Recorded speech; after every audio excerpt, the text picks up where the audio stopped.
Homeschool. My name is Rebecca, and in today's video we are going to be learning how to make bread from scratch. It's a white bread recipe, and it'll be enough to make 2 whole loaves. That will get, at least it gets our family of 5 bread enough to last us 3 to 4 days. So let's get started and let's just jump right in. What you'll need is 5.5 cups of flour. Start with about 5. I have my 5.5 here, and I sifted it, and you'll want to do that, otherwise you might have some clumpy bread. So you want to sift it, and you just like this. So I had already had 4 cups in there, and I'm just sifting the rest of that. And I'll finish that up in a minute. But that is 5.5 cups of flour, 2 tablespoons of instant yeast, and that is the equivalent of buying, if you're buying it in the packages, it comes in 3 packs. You'll want to use all 3 packs. So that's what 2 tablespoons is equivalent to. And this is the yeast that I'm using, instant dry yeast. And then you'll have 3 tablespoons of sugar. So we have our sugar, 3 tablespoons of olive oil, 1.5 teaspoons of salt, and 2.5 cups of lukewarm water, wrist warm water. And those are all of the dry ingredients that we'll be using today. Let's go ahead and move on to the next step of mixing these ingredients together. So at this stage, I like to preheat my oven to 375, which is the temperature that we'll be baking this bread in. Even though there's some time that's going to have to go by for rising, I like to do this because it allows to let the bread rise on top of a warm stove. Then we're going to add in our sugar, and we'll just sprinkle that right on top. Our instant dry yeast, sprinkle that right on top. Our salt. Using Redmond's real salt. And you save your extra flour. There's about another cup of flour that we'll use just to powder the countertop while we're making the bread so that it doesn't stick to the top. And if we see that our bread is a little too moist, we can always use a little bit of that flour to add it back in, because this recipe is not exact. It'll be based on the temperature of your home at the time and the humidity level.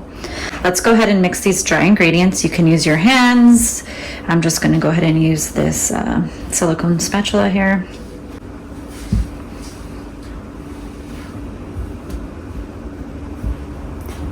Okay. Once that's mixed in pretty well, then I will add in the water. So we're going to be adding 2.5 cups. I already had 1 cup ready, so we're going to pour that in. And I will get another 1.5 cups that we'll be pouring in a second here. I do have a filtration system in my faucet, so I'll be using that water, and I'll be able to get it to the exact temperature that I need it to.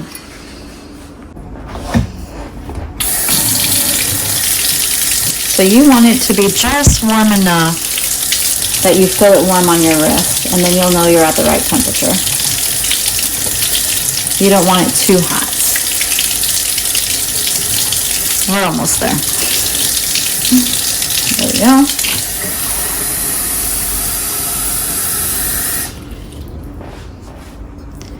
So we're adding in that 2nd cup, and I'm gonna get my half, so that's a total of 2.5 cups. So we got that mixed. Then you want to go ahead and mix all that together.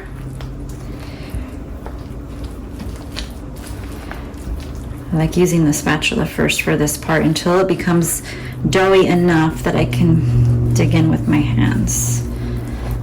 You want to mix this well.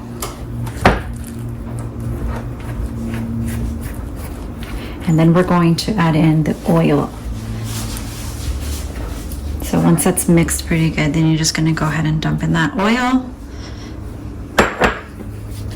and continue to mix. The idea is to get all of the dry flour off of the edges here.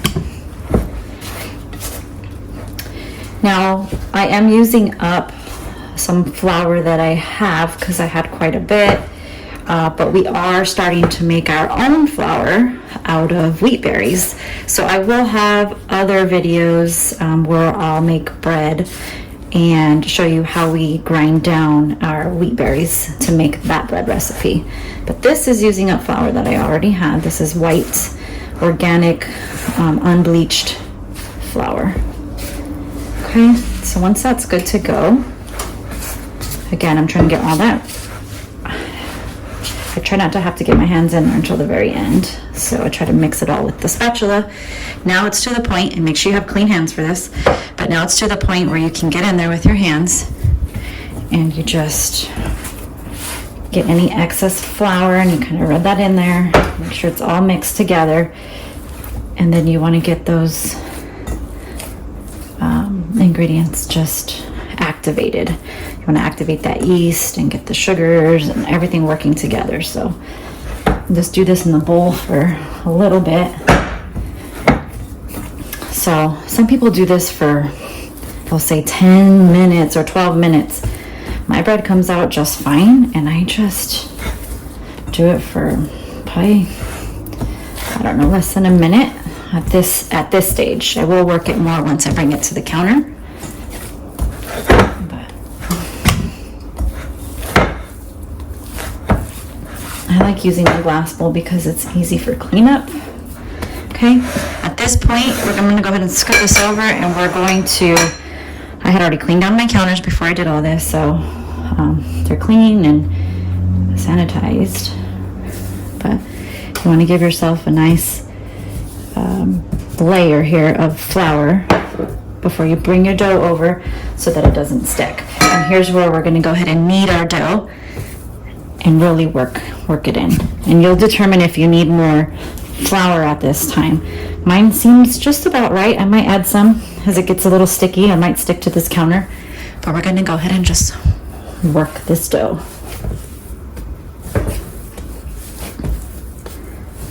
This is where you want to do it for a few minutes.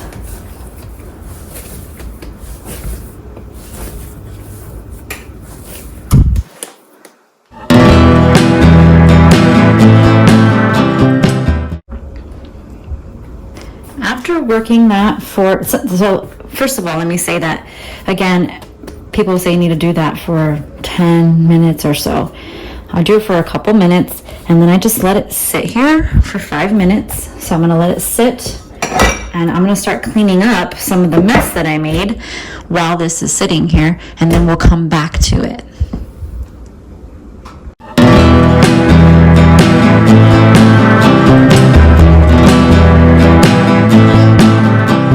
So while we're waiting for the bread to sit and do its own activating here for the 5 minutes, so you can use this time to oil the pans that you have. So I have 2 bread pans here, since again we'll be making 2 loaves. These are the just Faberware non-stick bread loaf pans. So you can start greasing these up. I just put a layer of olive oil and make sure that's lathered all around, and I set them aside for the second rise just to have them ready to go.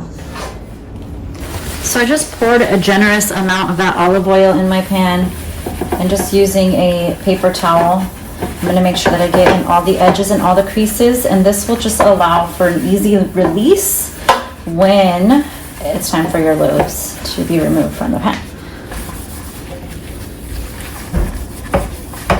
So you want to really get in there and just make sure that there's no dry spots.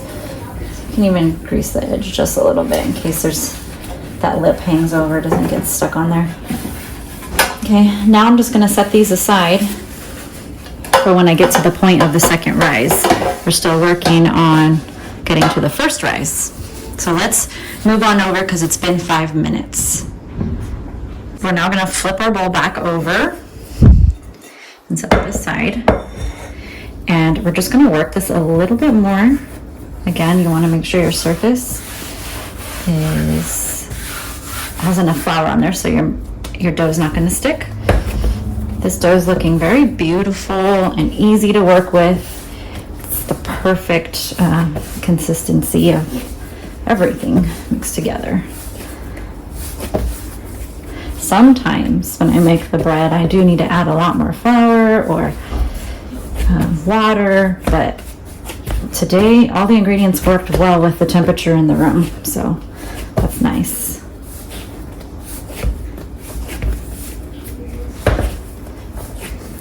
Okay, once we do that, I'm gonna get it into a nice pretty little ball here, just like that.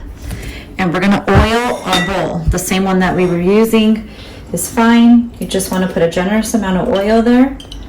And what you're gonna do is you're gonna pick up your dough, your ball of dough here, and you're gonna flip it face down, spin it. This just helps it so your bread doesn't dry out while it's rising. Flip it back over. Now we're gonna set this, we're gonna cover it, and we're gonna set it for 40 minutes because again, this is the instant yeast, so it does tend to rise a lot faster. So at 40 minutes, we'll come check it, and it should be covering the top of this pan or hovering over it even. So again, it's a temperature thing, so we need to just peek at it and see if does it need more time or is that enough time. So I'm gonna go ahead, and I'm sorry, it's not 40 minutes, it's 30 minutes. Let's actually put this on our heated stove over here.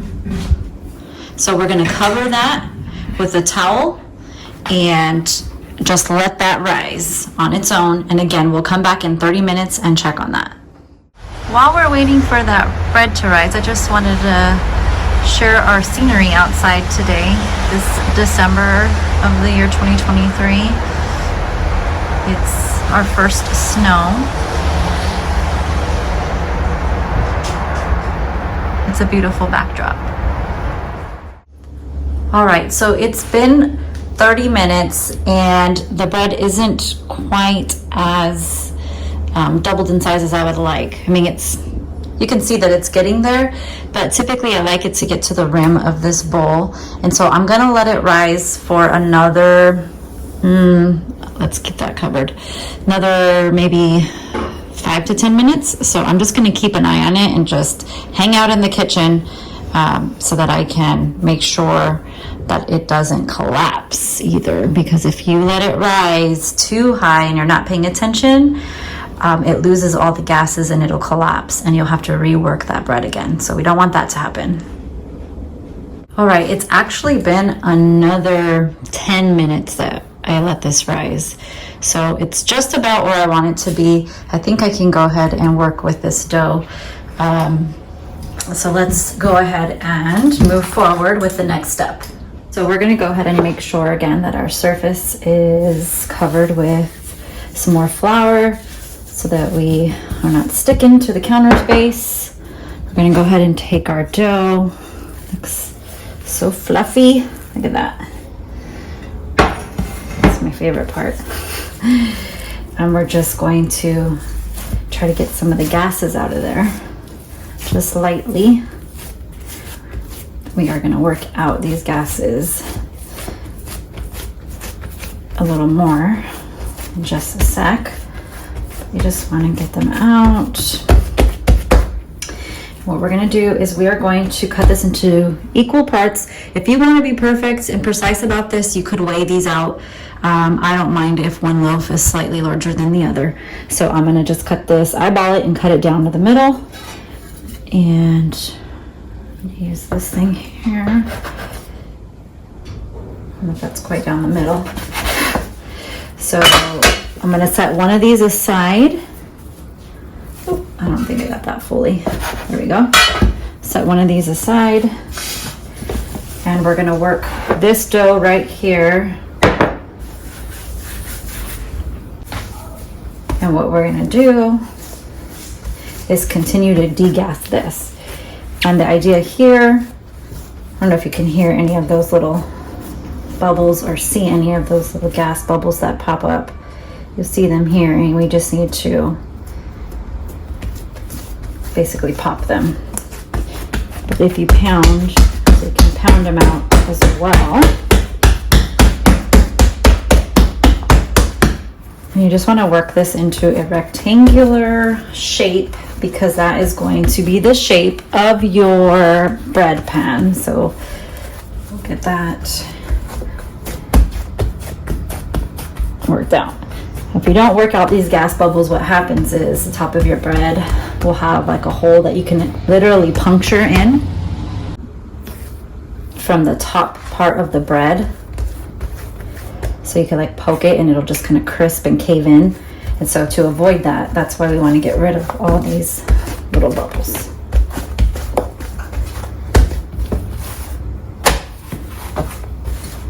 So how we're going to fold this now. Again, as you see them, you could just pop them. But I'm going to go ahead and start working this into the shape that we're going to want here. So you're going to tuck this in.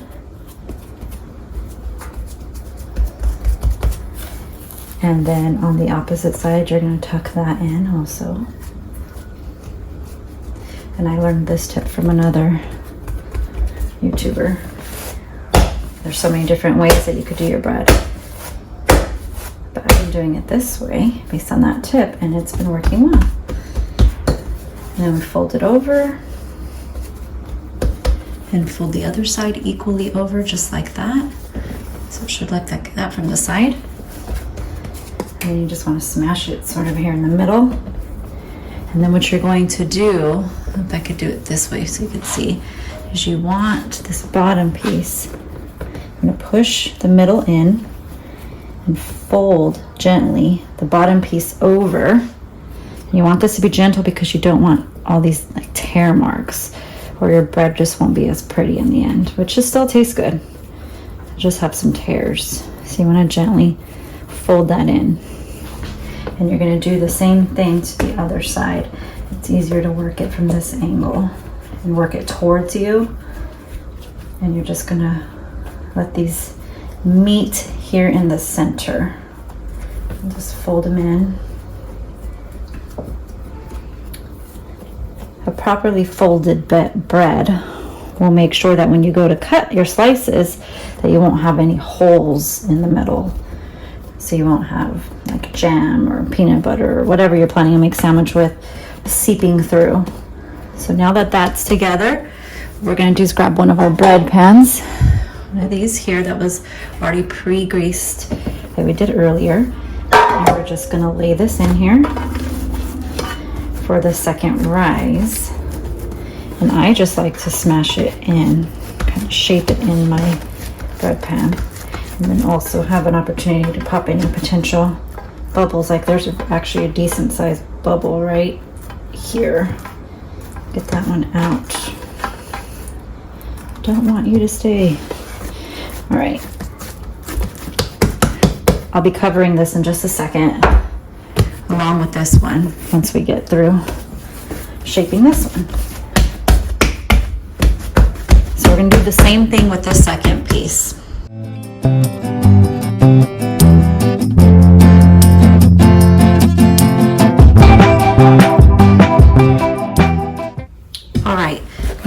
Both of my loaves into the shape that I hope that they're going to rise to, and we're going to set these back on the stovetop, which has some flour on it, but that's all right. Set these back on the stovetop where it's nice and warm. We're going to cover them, and now I am going to again do the same thing. Watch these for 30 minutes because it is an instant rise yeast that I use, and we'll keep an eye from there and see how much additional time that we need to add. It could be another 10 minutes, it could be another 15 minutes. It seems like I'm having a slow rise based on the temperature today in my kitchen, so it might even take a little bit longer. So we'll come back and check on this in about 30 minutes and see if we need to add more time. While that's sitting there, we're gonna go ahead and just clean up the rest of our mess. That way, when we're done with our bread and we put it in the oven, we don't have a mess to deal with.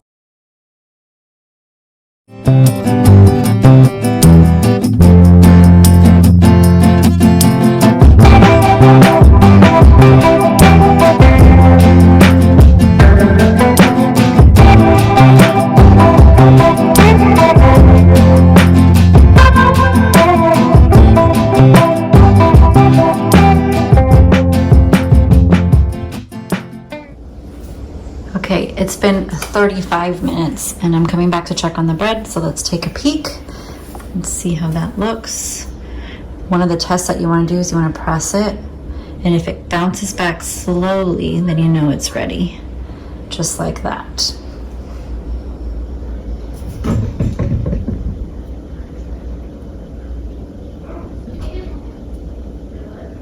So we're gonna go ahead and put this in the oven. I think that's right. And then we're gonna set the oven for 40 minutes. And in 40 minutes, we should have 2 loaves of fresh bread.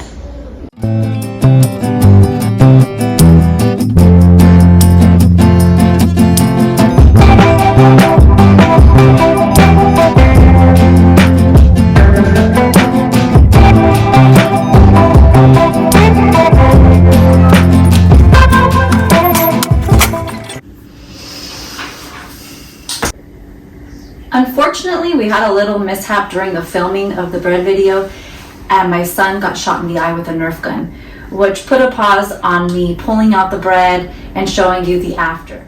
I made another batch of bread, and it came out beautifully. So we're gonna go ahead and take this out of the bread pans and set it on our cooling racks because it needs to cool before we dig in. So you want to use your oven mitts because the pans might be hot. You also want to take them out of your pans right away. So don't leave them sitting in your pan. Take them out as soon as they come out of the oven and set them on your cooling racks. And you'll want to let these sit for probably a good, I don't know, 10, 20 minutes before you start cutting in. This is the hard part. It's really tempting to want to dig into your bread. It smells good and it's nice and fresh, but you need to wait if you want the best slice. So go do something else for about 10-15 minutes, come back and touch your bread, and if it's nice and cooled down, then you know that it's time to dig in. It's been 15 minutes and we're now ready to slice into our bread.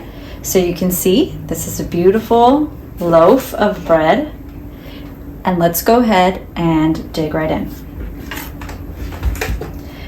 You need to have a good bread knife. I have tried to go the cheap route and it literally tears apart your bread. So make sure that you invest in a good quality bread knife.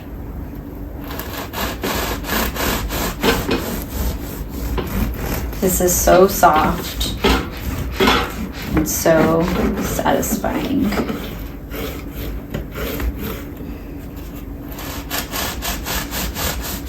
Our family's about to have some sandwiches right now, so they can't wait to start eating this bread. Fresh bread is the best. If you eat it as soon as it's ready, that is the best time to eat it. Look at this. It's nice and spongy and soft and warm. You're going to love this bread recipe.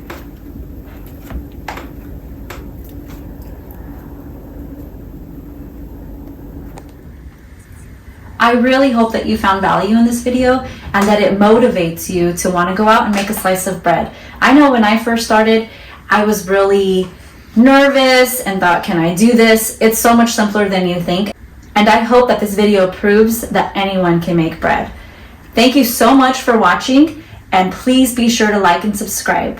I appreciate you and I thank you, and God bless.